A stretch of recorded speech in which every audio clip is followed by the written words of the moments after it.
আমি এই রেজাল্ট পেয়ে খুবই আনন্দিত এবং আমি ভাবতে পারিনি এই মানে প্রথম 10-এর মধ্যে আসবো। ভালো হবে ভেবেছিলাম কিন্তু ভাবতে পারিনি এরকম হবে, কি এত ভালো আশা হবে। আশা কি ছিল?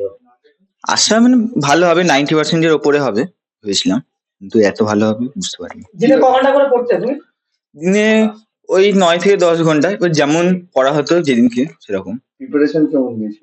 প্রিপারেশন এই যেই আমাদের যে স্কুলের যা বই ছিল সেইগুলোই ভালো করে পড়েছি, আর স্যারেরা যা বলেছেন সেই জিনিসগুলো করেছি।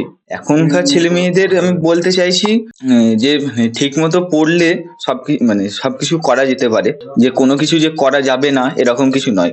আগামী দিনে আমার ইঞ্জিনিয়ারিং পড়ার ইচ্ছা।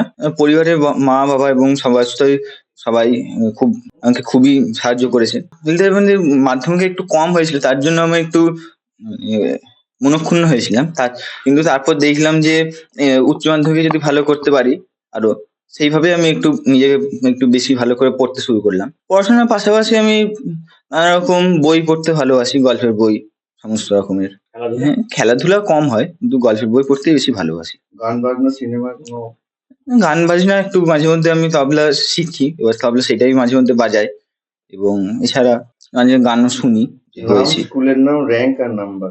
ওর নাম রৌনক গড়াই, স্কুলের নাম চন্দননগর শ্রী অরবিন্দ বিদ্যা মন্দির, র্যাঙ্ক 6th, আর ফুল নাম্বার হয়েছে 492। মানে এর পরেও লাইফে যে কীভাবে সাকসেস হবে সেইটাই হচ্ছে মূল কথা। এবং এখন ও পরীক্ষাগুলো দিচ্ছে, অ্যাডভান্স পরীক্ষা দেবে এখন, যেই অ্যাডভান্স, সেখানে সাফল্য একটা ব্যাপার আছে ওর। আসলে ইসরো বা এই ধরনের দেশের কাজে লাগে এরকম ইঞ্জিনিয়ারিংয়ে পড়ার ওর ইচ্ছা। হ্যাঁ, তো সেই ব্যাপারটায় ও সেই জায়গায় এইটা তো একটা বড় ধাপ। সেই বড় ধাপে ভালো জায়গায় উত্তীর্ণ হলো, এটা খুবই আমার গর্বের বিষয়, আমার খুব ভালো লাগছে। এখন কেমন লাগছে? এখন তো ওর সার্বিকভাবে খুব ভালো লাগছে, ভীষণ ভালো লাগছে। একটা অনেকটা যেন আমাদের লড়াইয়ের একটা জায়গা শেষ হলো, মানে সবাই মিলে যেন একটা প্রোগ্রামের মধ্যে ছিলাম, সেই প্রোগ্রামটা যেন একটা শেষের দিকে আসছে। আপনার নামটা? আমার নাম হেমন্ত গড়াই। পেশায় কি? আমি পেশায় শিক্ষক, খলিশনী বিদ্যা মন্দির, চন্দননগর খলিশনী বিদ্যা মন্দিরের শিক্ষক। কোন সাবজেক্ট? বাংলা। পড়ার কোনো ইয়ে নেই, কোনো নির্দিষ্টভাবে যে 5 ঘন্টা বা 10 ঘন্টা বা 12 ঘন্টা ওরকম কোনো নেই। যখন ইচ্ছে হতো তোর ঘুমটা একটু বেশি, ও ঘুমোতে পছন্দ করে, একটু সময় পেলেই ঘুম আর কি।